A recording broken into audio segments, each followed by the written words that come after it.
الحمد لله وكفى والصلاة والسلام على من لا نبي بعد أما بعد عیدت مندو خبره د سرسیا فبارک ده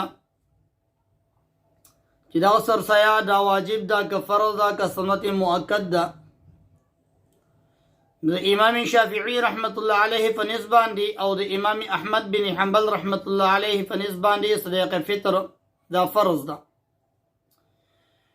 د امام مالک رحمت الله علیه په نسبت باندې صدقه فطر دا سنت مؤکد ده او د حضرت امام اعظم ابو حنیفه رحمت الله علیه په نسبت باندې صدقه فطر دا واجب ده. عملا خود فرض برابر ده خو اعتقادا د صدقه فطر دا سرسایا دا واجب ده. او په حدیث د مسلم شریف کې د ترمذی شریف کې راځي مشکات شریف هم نقل کړی دی. نبی کریم صلی الله علیه وسلم یو کس اولیګه ویلاړ شه او د مکی مکرمی پر کوڅو کې اعلان وکړ چې الا ان صدقه الفطر واجبه على كل مسلم ذکر او انثى حر او عبد صغير او كبير.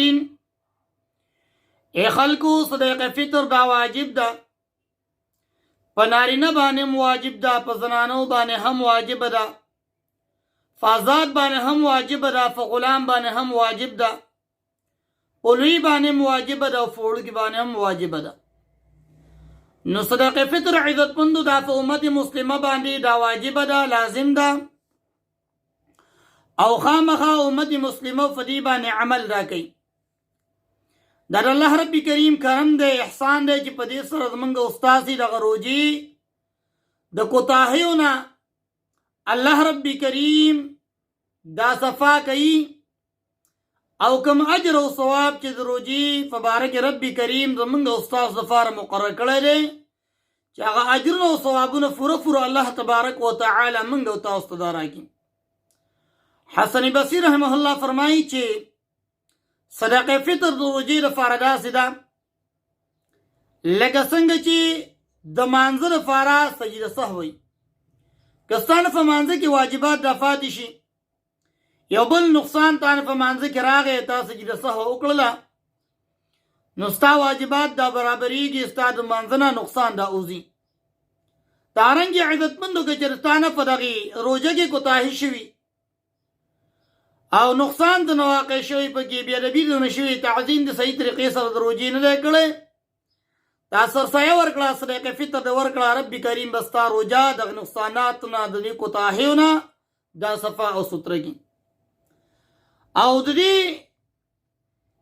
سرسایه متعلق رسول الله مبارک فرمایي شهر رمضان معلق بین السماء والارض لا يرفع الا بزکات الفطر.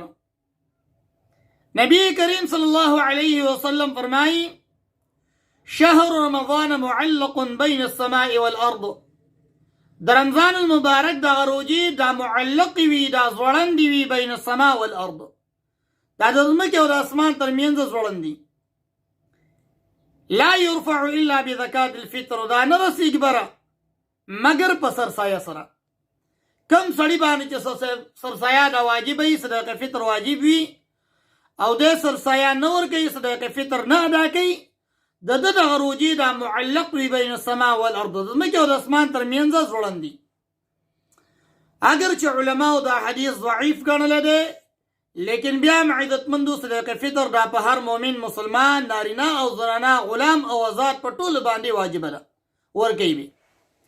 او الله رب کریم په دغې صدقه فطر لپاره موږ او ستاسو دپاره لس انعامات دا مقرر کړي دي. کم سړی چې صدقه فطر سرسایه ورکوي الله رب کریم به بدن د ګناهونو نه پاک کړي. دویم نمبر عزتمندو الله تبارک وتعالی به دا انسان د جهنم د اور نه وساتي.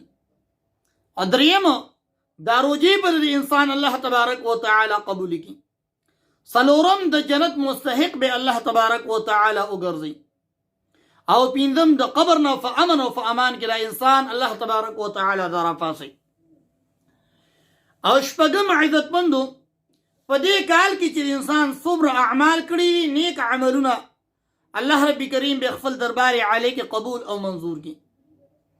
د دې انسان په باره کې به رسول الله مبارک شفاعت دا واجبېږي. نبی علیه الصلاۃ والسلام به شفاعت دا کوي او پولیس رات به الله رب کریم د بجلی د پړق په شان دا انسان تیر کړي. د نیکو اعمالو چابړې به الله تبارک وتعالی دروند کړي. او لسم عزتمندو د انسان نوم دا به د شقیانو او د بدبخت خلکو د لیست نه الله تبارک وتعالی را ختم کړي.